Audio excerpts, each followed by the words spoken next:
صفحہ نمبر 160 آیت نمبر 203 سورة الأعراف۔ اعوذ باللہ من الشیطان الرجیم، بسم اللہ الرحمن الرحیم۔ وَإِذَا لَمْ تَأْتِهِمْ بِآيَةٍ قَالُوا لَوْلَا اجْتَبَيْتَهَا قُلْ إِنَّمَا أَتَّبِعُ مَا يُوحَى إِلَيَّ مِنْ رَبِّي إِلَى آخِرِهِ۔ اللہ تبارک و تعالی فرماتے ہیں وَإِذَا لَمْ تَأْتِهِمْ بِآيَةٍ، اے نبی صلی اللہ علیہ وسلم جب آپ ان کے مطالبے کے مطابق معجزہ نہ لا سکیں، قالوا لولا اجتبیتہا، تو یہ لوگ مشرکین کفار کہتے ہیں کہ آپ اس معجزے کو کیوں پیش نہ کر سکے۔ قل انما اتبع ما یوحى الی من ربی، آپ فرما دیں میں تو اپنے رب کی طرف سے جو کتاب وحی کی گئی ہے اس کی پیروی کرتا ہوں۔ ھذا بصائر من ربکم وہدی ورحمۃ لقوم یؤمنون، یہ کتاب جو ہے یہ عقل مندی کا ذریعہ ہے تمہارے رب کی طرف سے، ہدایت اور رحمت ہے ایمان والی قوم کے لیے۔ وَإِذَا قُرِئَ الْقُرْآنُ فَاسْتَمِعُوا لَهُ وَأَنصِتُوا لَعَلَّكُمْ تُرْحَمُونَ، جب قرآن تلاوت کی جاتی ہے تو غور سے سنو اور خاموش ہو جایا کرو تاکہ تمہارے اوپر رحم کیا جائے۔ اللہ تبارک و تعالی ان آیات مبارکہ میں مشرکین کے مختلف قسم کے معجزات کے مطالبات کا ذکر فرما رہے ہیں۔ اللہ کے نبی سے مختلف قسم کے مطالبات کرتے تھے، بعض اوقات کہنے لگتے اگر آپ اللہ کے نبی ہیں تو آپ کو کھانے پینے کی کیا ضرورت ہے؟ اگر آپ اللہ کے نبی ہیں تو آپ کے دائیں بائیں سونے کے پہاڑ ساتھ ساتھ جا رہے ہوتے، کیونکہ اللہ کے پاس تو خزانوں کی کوئی کمی نہیں، اور آپ اس کے نبی ہیں تو آپ کے دائیں بائیں خزانے ہوتے۔ کبھی کہتے اگر آپ اللہ کے نبی ہیں تو ہم دیکھیں کہ آسمان سے کوئی لکھی ہوئی سند، کوئی دستاویز نازل ہو اور ہم دیکھیں کہ آپ کا لکھا ہوا ہے کہ یہ نبی وقت ہے۔ کبھی کہتے کہ اگر آپ اللہ کے نبی ہیں تو آسمان کے فرشتے نازل ہو کے آپ کے دائیں بائیں رہتے اور لوگوں کو کہتے کہ دیکھو یہ اللہ کی نبی ہیں۔ کبھی کہتے اگر آپ جبریل امین کو دیکھتے ہیں تو ہم کیوں اس کو نہیں دیکھتے، ہمیں دکھاؤ کدھر ہے جبریل امین، قرآن کیسے لایا۔ یہ مختلف قسم کے مطالبات مشرکین کے تھے۔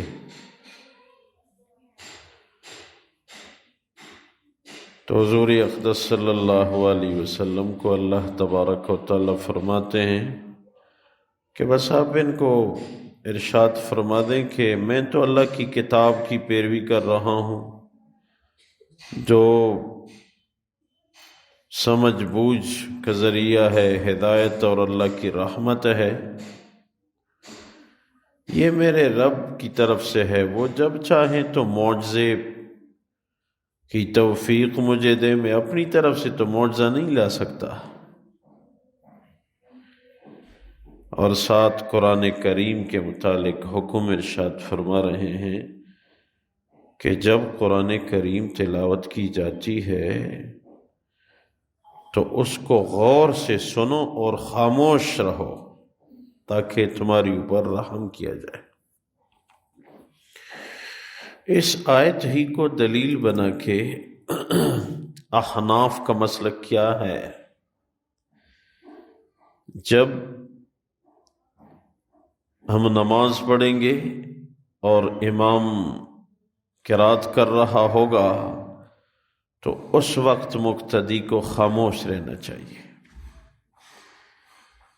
کیونکہ قرآن کا حکم ہے وَإِذَا قُرِئَ الْقُرْآنُ فَاسْتَمِعُوا لَهُ وَأَنصِتُوا لَعَلَّكُمْ تُرْحَمُونَ۔ چاہے وہ خفیہ نماز ہو یا جہری نماز ہو، احناف کا مسلک کیا ہے کہ مقتدی نے خاموش رہنا ہے۔ ہماری دلیل ہے قرآن سے۔ شوافی کا مسلک کیا ہے؟ وہ حدیث کو دلیل بناتے ہیں، لا صلاۃ الا بفاتحۃ الکتاب قال النبی صلی اللہ علیہ وسلم۔ سورہ فاتحہ کے بغیر نماز ہوتی ہی نہیں ہے، یہ حدیث ہے۔ انہوں نے حدیث کو دلیل کے طور پہ لیا ہے اور ہمارے امام نے قرآن کو دلیل کے طور پہ لیا ہے۔ شوافی کا مسلک یہ ہے کہ چاہے امام جہری نماز پڑھائے چاہے خفیہ نماز پڑھائے، مقتدی نے قرات ضرور کرنی ہے۔ احناف کا مسلک یہ ہے چاہے جہری نماز پڑھائے چاہے خفیہ نماز پڑھائے، مقتدی نے خاموش رہنا ہے۔ جب قرآن کی تلاوت کی جا رہی ہو، قرآن کا حکم ہے تو غور سے سنو اور خاموش ہو جائے کرو۔ باقی امام مالک، امام احمد بن حنبل، ان دونوں کا مسلک اس باب میں کیا ہے؟ دونوں نے بین بین کا راستہ اختیار کیا۔ وہ دونوں کہتے ہیں کہ ہم جہری نمازوں میں امام ابو حنیفہ کی رائے پہ ہیں اور ہم خفیہ نمازوں میں امام شافعی کی رائے پہ ہیں۔ ظہر اثر کو مالکی اور حنابلہ امام کے پیچھے مقتدی بھی قرات کرتے ہیں، شام عشاء اور صبح کو وہ نہیں کرتے۔ انہوں نے بین بین کا راستہ اختیار کیا۔ یہ چاروں مسلک برحق ہیں، مگر اتنی بات ذہن میں ضرور رکھیں کہ جس نے جس مسلک کو اختیار کیا تو پھر زندگی کے ہر پہلو میں اس امام کے اقوال پہ زندگی گزارے گا، یہ پابندی ہے۔ ہاں، مسلک بھی تبدیل کر سکتا ہے۔ کسی نے 30 سال کی زندگی شوافی کے مسلک پہ گزاری، پھر حنفی بن گیا، کوئی حرج نہیں، پھر مالکی بن گیا، کوئی حرج نہیں، پھر امام احمد بن حنبل رحمہ اللہ کے مسلک پہ گیا، کوئی حرج نہیں۔ مگر جیسے ہی مذہب کو تبدیل کر لے گا تو ہر زندگی کے ہر پہلو میں اسی امام کی اقتداء لازمی ہے۔ یہ نہیں کہ ایک حکم میں ادھر آسانی ہے تو اس کو لے، دوسرے حکم میں ادھر آسانی ہے تو اس کو لے، نہیں، ایسے وہ اجازت نہیں ہے۔ یہ قانون ذہن میں رکھیں۔ ہاں، یہ بات آپ ذہن میں ضرور رکھیں کہ چاروں مسلکوں کا مطالعہ کرو تو احناف کے دلائل آپ کو مضبوط نظر آئیں گے۔ اس کی وجہ کیا ہے؟ ہمارے امام صاحب نے صحابہ کے ساتھ زندگی گزاری ہے۔ باقی جو تینوں ائمہ ہیں یہ بعد کے ہیں، باقی جو ائمہ ہیں یہ بعد کے ہیں۔ ہمارے امام جو ہیں عمر میں سب سے بڑے ہیں،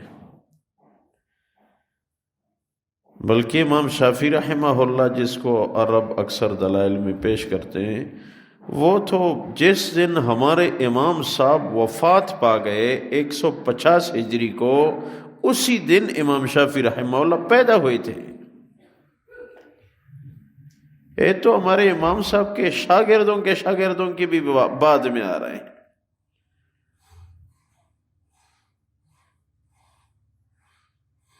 تو بہرحال کہنے کا مطلب یہ ہے کہ چاروں مسلک ہیں برحق، اس سے کسی کو انکار نہیں ہے۔ ہاں، ان چاروں مسلکوں سے ہٹ کے کوئی مسلک وہ راہ راست نہیں ہے، ذہن میں رکھیں۔ یہ چاروں مسلکوں کا اگر علمی انداز سے احادیث کے باب میں، قرآن کے باب میں، ان کی دلائل کے انداز میں اگر مطالعہ کیا جائے تو ان چاروں کی زندگی نبی کی زندگی سے ثابت ہے۔ صاحب مذہب لوگ ہیں چاروں، اور انہوں نے نبی کی احادیث، اس کی زندگی کو دیکھ کے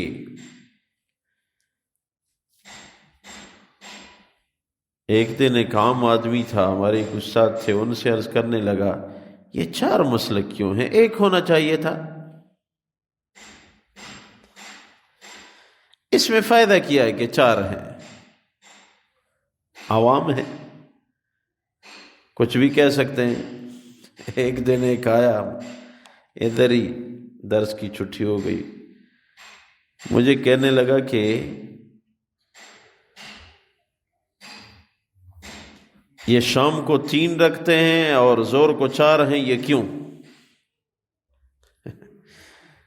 میں نے اس سے کہا کہ یہ بکری حلال ہے اور کتا حرام ہے، یہ کیوں؟ آپ مجھے یہ جواب دیں، میں یہ جواب دوں گا۔ کہتے وہ تو اللہ کے حکام ہے، جس چیز کو حرام قرار دے، جس چیز کو حلال قرار دے۔ میں نے کہا یہ عصر شام میرا کام ہے کہ کتنی رکھتے مقرر کروں، تو یہ بھی اللہ کا کام ہے نا، وہ اللہ کا کام تو یہ بھی اللہ کا کام۔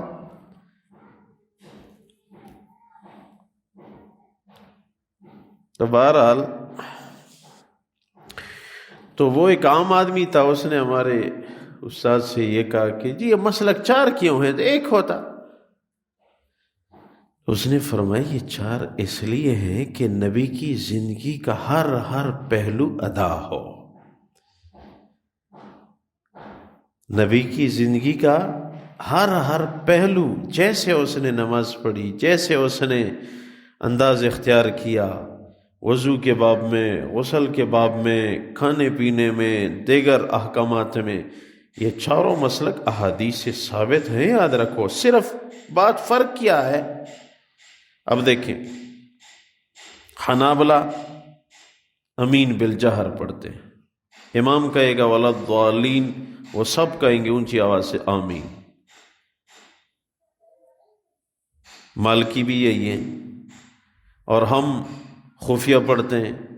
ہم یہ نہیں کہتے وہ ناجائز ہیں، نہ وہ یہ کہتے ہیں کہ یہ احناف ناجائز ہیں، کیونکہ احادیث میں صحابہ سے خفیہ بھی ثابت ہے اور اونچی آواز سے بھی ثابت ہے۔ فرق صرف اس میں، ہم کہتے ہیں اس میں ثواب زیادہ ہے، وہ کہتے ہیں اس میں ثواب زیادہ ہے، نقطہ یہ ہے۔ باقی ہے سیدھا راستہ چاروں کا۔ تو اس کو ہمارے استاد نے یہ کہا کہ جی یہ جو چاروں مسلک ہیں، یہ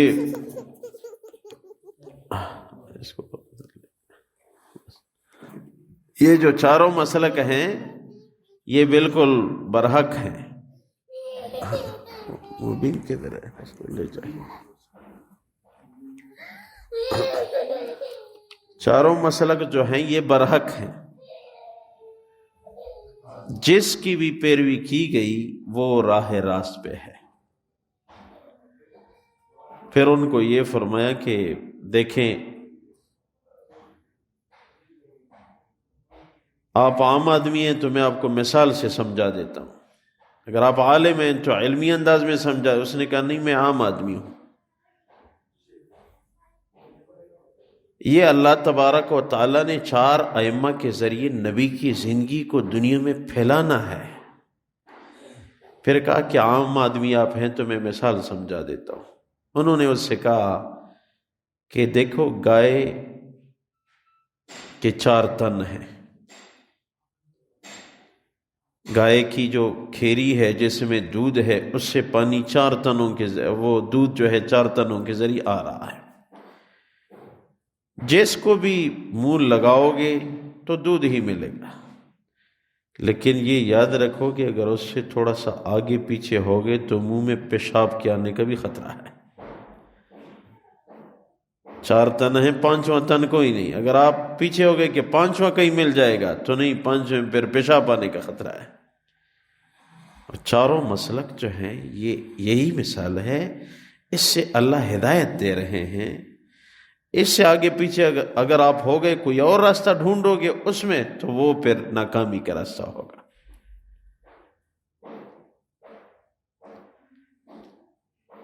تو قرآن کی یہ دلیل ہے، اور اس سے یہ بھی ثابت ہوا کہ قرآن کا ادب و احترام بھی ثابت ہو رہا ہے. قرآن جب سنایا جاتا ہو تو خاموش ہو. خصوصاً رمضان میں یہ احتیاط بہت زیادہ ضروری وہ کرنی پڑتی ہے.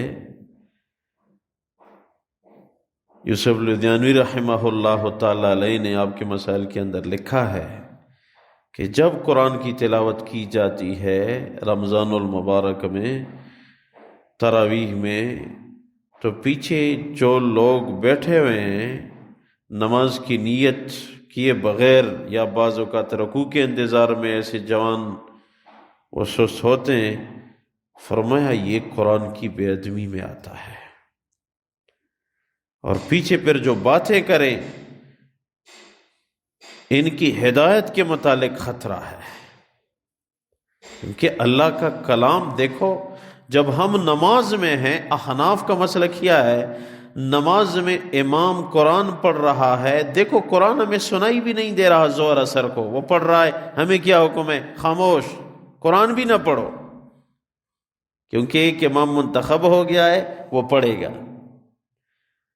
نماز میں بھی خاموشی ہے کہ تم قرآن بھی نہیں پڑھ سکتے، قرآن سنایا جا رہا ہے، قرآن بھی نہ پڑھو، اس کو سنو.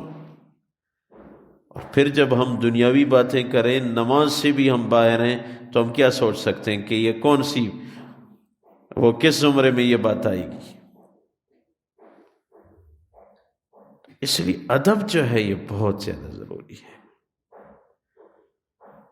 اور قرآن کے متعلق یہ بھی ذہن میں رکھیں کہ قرآن کی تلاوت میں قبلہ رخ بیٹھنے میں ثواب زیادہ ہے. اور بہتر یہ ہے کہ طلبہ سے ہم عرض کرتے رہتے ہیں قرآن کے پیریڈ میں کہ 5 سیکنڈ 10 سیکنڈ ابتدا میں اتحیات میں بیٹھو، پھر بعد میں خیر ہے، انسان ہے، مسلسل ایسے نہیں بیٹھ سکتا. ادب جو ہے یہ بہت زیادہ ضروری ہے، اور ادب سے ہی انسان کو سب کچھ ملتا ہے. باوضو ہو، آیت کے درمیان میں کسی سے بات چیت نہ ہو، کوئی آ گیا بات کرنا چاہتا ہے، رکوع قریب ہے تو وہاں پہنچا دو، نہ ہو کم سے کم آیت تو پہنچا دو، پھر اس سے بات کرو، قرآن شریف بند کر کے اس سے بات کرو. اور قرآن کو عمر فاروق رضی اللہ تعالیٰ عنہ، ابو بکر صدیق رضی اللہ تعالیٰ عنہ، وہ تو قرآن شریف کو کھول کے پہلے ہونٹوں سے چومتے، پھر آنکھوں سے لگاتے، اور پھر قرآن کی تلاوت شروع کیا کرتے تھے. اور قرآن کی تلاوت کے دوران بعض اوقات وہ یہ عربوں میں نے دیکھا کہ بعض اوقات قرآن شریف ہاتھ میں اور سجدہ کر لیتے ہیں.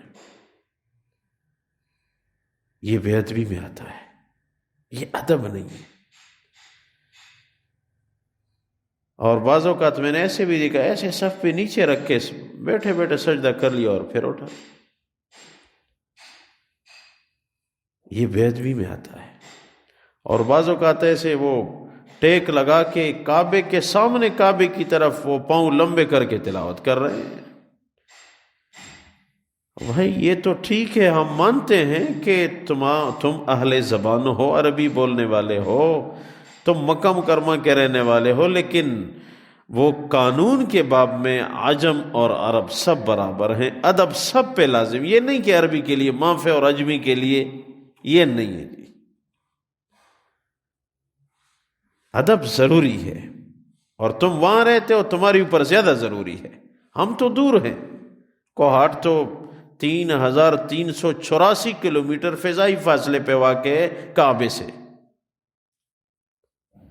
تم تو ساتھ ہو. تو ادب جو ہے یہ بہت زیادہ ضروری ہے. اور قدرتی بیچارے نماز میں بھی وہ نقل و حرکت ان کی بہت زیادہ ہوتی ہے دوران نماز. تو ان میں وہ کہیں بیٹھے ہوئے تھے، مدینہ منورہ میں ایک دعوت تھی، اس میں بیٹھے ہوئے تھے، تو ایک ساتھی تھے، آپس میں پوچھ رہے یہ کیوں ہوتا ہے، تم تو ادھر رہتے ہو، یہ کیوں ہے؟ اس نے کہا جی شکر کرو تمہارے ہاں علماء ہیں، درس ہیں اور جلسے ہیں، قرآن حدیث کی مجلس. ادھر کیا ہے؟ کچھ بھی نہیں ہے. جمعے کا ایک خطبہ ہے، وہ بھی سب سے پہلے وہ جو خصوصی حکومت کے بندے ہوتے ہیں ان کو خطبہ پڑھایا جاتا ہے کہ جی یہ ہم سنا دیں، اجازت ہے. پھر وہ ہوتا ہے. یہ بہاریں تو تم وہاں دیکھتے ہو پاکستان میں کہ ہر دینی بات. پھر اس نے ایک جملہ کہا کہ پاکستان کا عام آدمی بھی جو علماء کے ساتھ اٹھتا بیٹھتا ہے، اس کے پاس بھی یہاں کے جو یہ اپنے آپ کو خواص کہتے ہیں اور علماء نہیں ہیں، ان سے بڑھ کے علم ہے ان کے پاس، کیونکہ اس نے علماء سے اتنی باتیں سنی ہوئی ہیں. یہ باتیں زیادہ تر تم ادھر سنا، وہ تمہیں کہیں گے یہ اپنے پیٹ سے سنا رہے ہو، نہیں مانتے. وہ بھائی دین ہے، حدیث ہیں، کہتے نہیں نہیں نہیں. بہرحال یہ ہے کہ ادب بہت زیادہ ضروری ہے. قرآن کا ادب احترام، اس میں پھر برکت ہے، پھر انسان کو اللہ نوازتا ہے. ایک بے ادبی آج کل یہ بھی آ گئی، آپ دیکھ رہے ہیں. کل اجتماع میں مولانا ابراہیم صاحب جو ہیں، حاجی عبدالوہاب صاحب رحمہ اللہ تعالی، ان کے متعلق فرمایا کرتے تھے کہ اس میں امت کا درد دیکھ رہا ہوں. تو اس نے اس پہ بہت رد کیا، تم سب نے موبائل اٹھائے ہوئے اور یہ تصویر کشی کر رہے ہو، یہ سب سے سخت عذاب تمہیں ہوگا. سخت انداز سے اس نے رد کیا، تم کیا کر رہے ہو، تم اس لیے آئے ہو.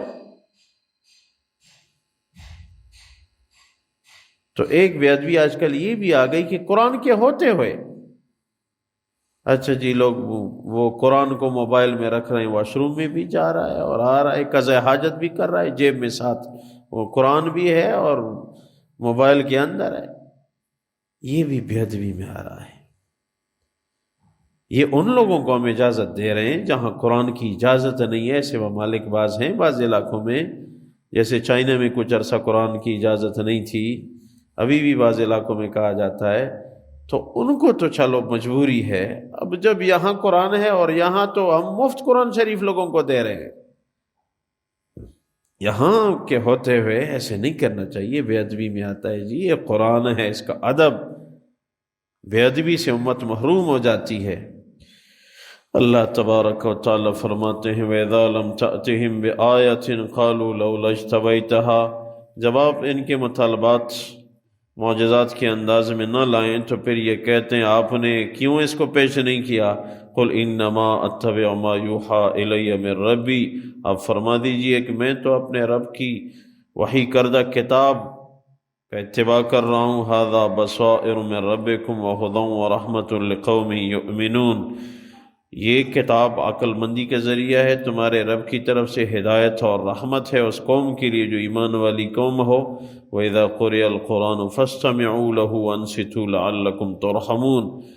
اور جب قرآن کی تلاوت کی جاتی ہے تو اس کو غور سے سنو اور خاموش ہو جاؤ تاکہ تمہاری اوپر رحم کیا جائے. اللہ قبول فرمائے.